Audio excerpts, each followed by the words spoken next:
ବିଜୁ ଜନତା ଦଳ ହେଉଛି ଏକ ଆଞ୍ଚଳିକ ଦଳ ଏବଂ ଓଡ଼ିଶାର ସ୍ୱାର୍ଥ ପାଇଁ ଅହର୍ନିଶି ଲଢ଼େଇ କରୁଥିବା ଗୋଟେ ଦଳ। ବର୍ତ୍ତମାନ ଓଡ଼ିଶାର ସ୍ୱାର୍ଥ ଉଭୟ କେନ୍ଦ୍ର ସରକାର ଏବଂ ରାଜ୍ୟ ସରକାରଙ୍କ ଦ୍ୱାରା ବ୍ୟାହତ ହେଉଛି।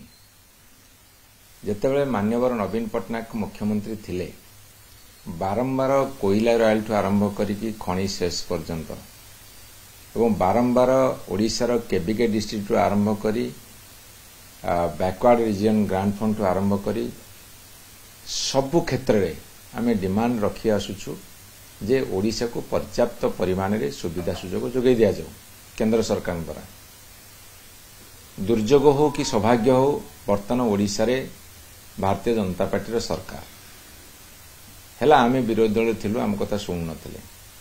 ବର୍ତ୍ତମାନ ବି ବିଜେପି ସରକାର ରାଜ୍ୟର କେନ୍ଦ୍ରରେ ବିଜେପି ସରକାରକୁ ଡିମାଣ୍ଡ କଲାବେଳେ ମଧ୍ୟ ସେମାନେ କର୍ଣ୍ଣପାତ କରୁନାହାନ୍ତି। ଅର୍ଥାତ୍ କେନ୍ଦ୍ରୀୟ ଅବହେଳା ଲଗାତାର ଭାବରେ ଓଡ଼ିଶା ପ୍ରତି ଅଛି ଏବଂ କେନ୍ଦ୍ର ଅବିଚାର ଓଡ଼ିଶା ପ୍ରତି ହେଉଛି। ହେଲା ପ୍ରଥମ କଥା। ଦ୍ୱିତୀୟ କଥା, ଓଡ଼ିଶାରେ ଯେଉଁ ଭାରତୀୟ ଜନତା ପାର୍ଟି ସରକାର ଅଛି, ଏ ସରକାର ଗୋଟେ ଅଜବ ସରକାର।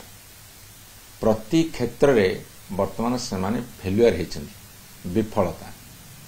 ଆପଣ ଦେଖିବେ ଏଇ 14 ମାସ ଶାସନ ଭିତରେ ମହିଳା ଶିଶୁମାନଙ୍କ ଉପରେ ଅତ୍ୟାଚାର ଅକଥନୀୟ ହେଉଛି। ଦାଦନ ଶ୍ରମିକ ସଂଖ୍ୟା ଏତେ ବଢ଼ିଛି, ତାର ହିସାବ ନାହିଁ। କେତେ ଶବ ହେଇକି ଫେରୁଛନ୍ତି ତାକୁ ମଧ୍ୟ ସରକାର ହିସାବ ରଖିପାରିବେନି। ବର୍ତ୍ତମାନ ଚାଷର କଥା କହିବା, ଏକରେ ଚାଷୀଙ୍କର ଯେଉଁ ପଞ୍ଜୀକରଣ ହେଉଛି ସେଥିରେ ସମସ୍ତେ ବୀତସ୍ପୃହ ଏବଂ ତାଙ୍କର ଯେଉଁ ଧାନ ଲଗେଇଛନ୍ତି ସାର ଟିକେ ମଧ୍ୟ ମିଳୁନି। ପ୍ରତି ଜିଲ୍ଲାରେ ବର୍ତ୍ତମାନ ଅଭାବୀ ଦେଖାଯାଉଛି। ଯେତିକି ମିଳୁଛି ତାକୁ ସରକାରଙ୍କର ଜାଣତରେ କଳାବଜାରୀ ହେଉଛି।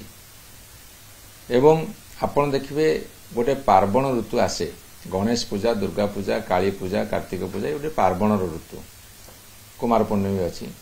ଏ ପାର୍ବଣର ଋତୁରେ ସବୁ ବର୍ଷାରେ ରାସ୍ତାଘାଟ ଟିକେ ଡ୍ୟାମେଜ୍ ହୋଇଥାଏ, ତାକୁ ରିପେୟାରିଂ କରାଯାଏ। ଆପଣ ଭୁବନେଶ୍ୱର ହେଉ, ସବୁ ସହର ହେଉ, ଯେତେ ରାସ୍ତା ଦେଖିବେ ବର୍ତ୍ତମାନ ରାସ୍ତାର ଅବସ୍ଥା ବିପର୍ଯ୍ୟସ୍ତ, ମରଣଜନ୍ତା ପାଲଟିଛି। ଆପଣ ଶିକ୍ଷା କ୍ଷେତ୍ରରେ ଦେଖିବେ ଏକଦମ ବ୍ୟାପକ ବିପର୍ଯ୍ୟସ୍ତ। କଲେଜରେ ବର୍ତ୍ତମାନ ସିଟ୍ ଫିଲ୍ଅପ୍ ହେଉନାହିଁ, +3 ହେଉ କି ପିଜିରେ ହେଉ, ସିଟ୍ ଫିଲ୍ଅପ୍ ହେଉନାହିଁ। ଏବଂ SC ST OBC ମାନଙ୍କ ପ୍ରତି ମଧ୍ୟ ଅବିଚାର କାହିଁରେ କ'ଣ? SC ST ପିଲାଙ୍କୁ, OBC ପିଲାଙ୍କୁ ବୈଷୟିକ ଶିକ୍ଷାରେ ହେଉ, ମେଡିକାଲ ଶିକ୍ଷାରେ ହେଉ, ଯେଉଁ ଆନୁପାତିକ ସଂରକ୍ଷଣ ମିଳିବା କଥା ରିଜର୍ଭେସନ୍, ତାକୁ ଦେଲେ ନାହିଁ। ଏବଂ ବିଗତ ସରକାରରେ ବିଜୁ ଜନତା ଦଳ ସରକାର ଯେତେ ସବୁ କାର୍ଯ୍ୟକ୍ରମ ହାତକୁ ନିଆ ହେଇଥିଲା ତାକୁ ସବୁ ବନ୍ଦ କଲେ। ଏବଂ ଖାଲି ବନ୍ଦ କଲେନି, ଯାହା କାମ ହେବା କଥା ତାକୁ ମଧ୍ୟ ରୋକିଦେଲେ। ହେଲା, ତମେ ଯଦି ନୂଆ କାମ କରି କରନ୍ତ ଭଲ ହୁଅନ୍ତା। ଆପଣ ସ୍ୱାସ୍ଥ୍ୟ କ୍ଷେତ୍ରକୁ ଯଦି ଆସିବେ, ମୁଁ ଆପଣଙ୍କୁ କହିସାରିଛି, ବିଜୁ ସ୍ୱାସ୍ଥ୍ୟ କଲ୍ୟାଣକୁ ଲୋକ ଝୁରୁଛନ୍ତି। ଆୟୁଷ୍ମାନ ଯୋଜନା ବର୍ତ୍ତମାନ ଶ୍ମଶାନ ଯୋଜନାରେ ପରିଣତ ହେଇଛି। ଲୋକ କାନ୍ଦୁଛନ୍ତି। ସ୍ୱାସ୍ଥ୍ୟ ବ୍ୟବସ୍ଥା ବିପର୍ଯ୍ୟସ୍ତ। ଆଉ ଯେଉଁ ଅଞ୍ଚଳକୁ ଯିବ ବର୍ତ୍ତମାନ ହାହାକାର। ତେଣୁ କେମିତିକା ସରକାର? ତେଣୁ ଏ ସରକାର ବିରୁଦ୍ଧରେ, କେନ୍ଦ୍ର ସରକାର ଏବଂ ରାଜ୍ୟ ସରକାର ବିରୁଦ୍ଧରେ ଆମେ ଦୃଢ଼ ସଂଗ୍ରାମ କରିବୁ। ଗୋଟେ ଆଞ୍ଚଳିକ ଦଳ ଭାବରେ ଏହା ନିର୍ଦ୍ଧାର୍ଯ୍ୟ, ଏହା ଥୟ। ଆପଣ ଦେଖିବେ ଆଗାମୀ ଦିନରେ ଆମର ପଦଯାତ୍ରା ବି ହେବ, ଆଗାମୀ ଦିନରେ ଲଢ଼େଇ ହେବ। ସେ ଲଢ଼େଇରେ ଆପଣମାନେ ଦେଖିବେ ବିଜୁ ଜନତା ଦଳ ତାର ସଂଗ୍ରାମକୁ କେମିତି କେତେ ସ୍ତରକୁ ନେଇପାରେ।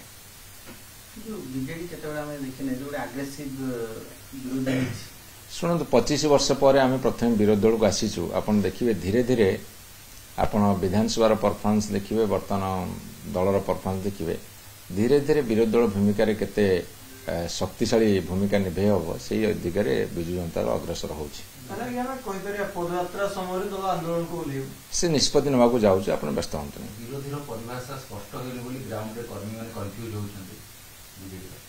ଶୁଣନ୍ତୁ, ଗ୍ରାଉଣ୍ଡ ରିଆଲିଟିଟାକୁ ଆମେ ଆଖି ଆଗରେ ରଖି ଜରୁର କାର୍ଯ୍ୟକ୍ରମ ଗ୍ରହଣ କରିବୁ। ଲୋକମାନଙ୍କର ମତାମତ ନେଇ, ଲୋକମାନଙ୍କର ଇଚ୍ଛାକୁ ସମ୍ମାନ ଦେଇ ବିଜୁ ଜନତା ଦଳ ଆଗାମୀ ଦିନରେ ଶକ୍ତିଶାଳୀ ଆନ୍ଦୋଳନ ଗଢ଼ି ତୋଳିବ।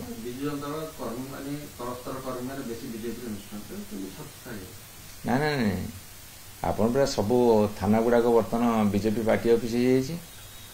ଏ ଡରେଇ ହରେଇ କିଛି ଜାଗାରେ ନେଇଯାଉଛନ୍ତି, କିନ୍ତୁ ସେଇଟା ଅତି ନଗଣ୍ୟ। ଆପଣ ଭାବନ୍ତୁନି ଏଇଟା ଗୋଟେ ବଡ଼ ଇମ୍ପାକ୍ଟ, ବହୁତ ନଗଣ୍ୟ। ଆପଣ ତ କୋଟି କୋଟି ସଂଖ୍ୟାର ଲୋକ ଭାରତୀୟ ଜନତା ପାର୍ଟି ସରକାର ବିରୋଧ କରୁଛନ୍ତି, ଆପଣ ସେଇଟାକୁ ନଜରକୁ ନିଅନ୍ତୁ। କାଁ ଭାଁ କୋଉଠି କିଏ ପଳେଇଗଲା, ସେଇଟାକୁ କାହିଁ ଆପଣ ବିଚାରକୁ ନେଉଛନ୍ତି?